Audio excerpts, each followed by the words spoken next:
এই পরোটা দোকানটা জেলা পরিষদের অপোজিটে। এই ছেলেটা দেখে নাও, ভালো করে দেখো এই ছেলেটাকে। পরোটা ভাজছে, ওজন করছে, আর এখানে পরোটা ভাজা হচ্ছে ঠিক জেলা পরিষদের উল্টা দিকে। এই যে জেলা পরিষদ, তার উল্টা দিকে এই যে পরোটা ভাজছে। গাইস তোমরা দেখো, ভালো করে দেখো কত কষ্ট করে। গেঞ্জিগুলো পুরো ঘাম দিয়ে ভিজে গেছে। সেই ভোর 5টা থেকে বেরিয়ে এসছে।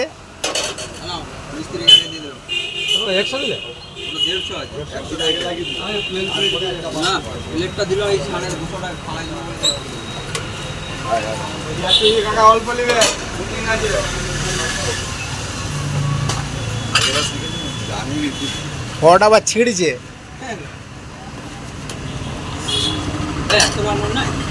হ্যাঁ